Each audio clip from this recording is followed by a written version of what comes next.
teman-teman, hari ini kita akan mendengarkan cerita dari SMP Katolik Santo Jubel Kalabahi, Alor Nusa Kenari, kelas 7B dengan tema-tema yang menarik. Mari kita saksikan bersama.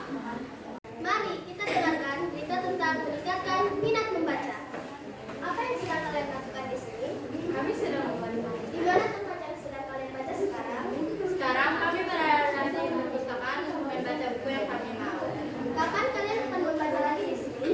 Setiap hari di perpustakaan dan lebih tepatnya lagi di hari Rabu dan hari Kamis. Tetapi menurut kalian, siapa saja bisa membaca buku di perpustakaan? Tentu saja semua orang bisa dan di mana saja yang penting ada kemauan. Mengapa membaca buku ini penting? Bukannya membaca atau tidak membaca kita sama saja? Beda jika kita membaca di buku. Bagaimana cara kalian terus dalam membaca? Cukup lihat, kita sudah mengerti. Dan kita dapat menambahkan informasi baru. Pesan moralnya adalah dengan membaca kita menambah wawasan, menambah pengetahuan, dan dapat menguasai dunia.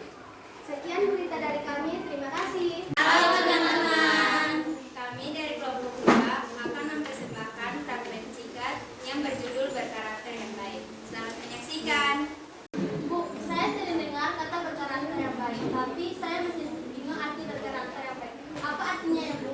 Artinya, kita memiliki sikap-sikap positif. Seperti jujur, sabar, mandiri, dan bertanggung jawab. Siapa yang perlu punya karakter yang baik? Semua orang harus memiliki karakter yang baik. Kapan kita harus menunjukkannya? Di setiap saat dimanapun kita berada. Di mana kita harus melakukannya? Dimanapun kita berada, kita bisa melakukannya. Mengapa berkarakter baik itu penting? Dengan berkarakter yang baik, kita membangun kehidupan yang berkualitas, berguna bagi bangsa dan gereja. Bagaimana kita harus melakukannya? Kita dapat melakukannya dari hal-hal kecil, seperti memberikan pena kepada teman yang tak memilikinya. Bu, kebetulan hari ini saya membawa banyak snack. Bagaimana kalau kita membagikannya kepada orang yang membutuhkannya? Wow, ide bagus itu. Bagaimana jika kita pergi dan membagikannya? Ayo. Permisi, ini ada sedikit snack yang bisa kami bagikan. Apa ini untuk kami? Ya, ini untuk kalian. Terima kasih karena sudah mau membantu kami. Iya, karena ini sudah jadi tugas kami sebagai seorang pengajar.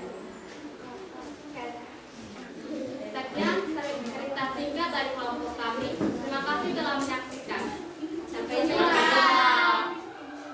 Teman-teman, mari mendengarkan berita tentang melestarikan bumi Ibu Pertiwi. Apa langkah sederhana bisa kita lakukan di rumah untuk menjaga dan melestarikan bumi? Langkah sederhananya adalah menerapkan prinsip 3R, reuse, recycle, seperti mengurangi penggunaan plastik sekali pakai dan memilih sampah organik serta anorganik. Siapa saya yang bertanggung jawab dalam membantu melestarikan lingkungan hidup di Indonesia? Setiap lapisan masyarakat, mulai dari individu, komunitas, hingga pemerintah, memiliki tanggung jawab bersama untuk menjaga dan melestarikan alam. Kapan waktu yang tepat bagi kita untuk mulai peduli terhadap isu perubahan iklim?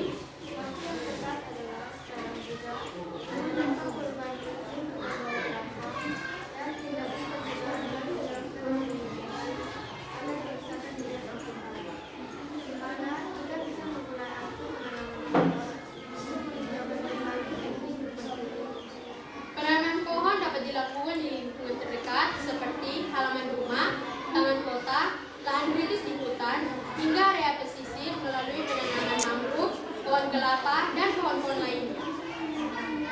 Apa kita menjaga pelestarian untuk menjaga bumi dunia? Karena hutan berfungsi menyerap karbon dioksida, menghasilkan oksigen, mengatur siklus air serta menjadi habitat bagi flora dan fauna yang menjadi pengembangan ekosistem.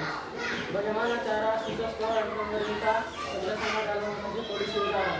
Caranya adalah dengan lebih sering berjalan kaki atau menggunakan sepeda yang tidak membuat polusi udara. Sekian dari kelompok kami, terima kasih. Mari mendengar berita tentang menjaga lingkungan hidup bersih. Teman-teman, apakah kalian tahu arti dari menjaga lingkungan hidup bersih? Artinya kita harus menjaga lingkungan hidup agar tetap bersih. Siapa harus menjaga lingkungan hidup agar tetap bersih? Semua masyarakat diwajibkan untuk menjaga lingkungan hidup agar tetap bersih. Kapan kita bisa melakukannya? Kita dapat melakukannya di mana saja.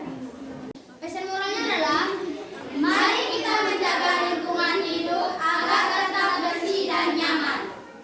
Teman-teman, mari kita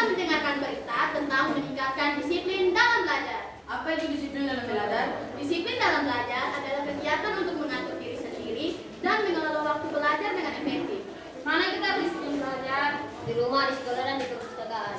Kapan kita harus belajar disiplin? Belajar disiplin dapat kita mulai sejak masuk TK, SD, SMP, SMA, dan masuk universitas. Siapa yang mengajarkan kita dalam belajar disiplin? Orang tua, guru-guru, dan teman-teman dan diri sendiri. Mengapa kita harus disiplin belajar? Karena agar kita dapat meningkatkan waktu belajar, membangun kebiasaan baik, dan meningkatkan kepercayaan diri. Bagaimana cara disiplin belajar dengan baik?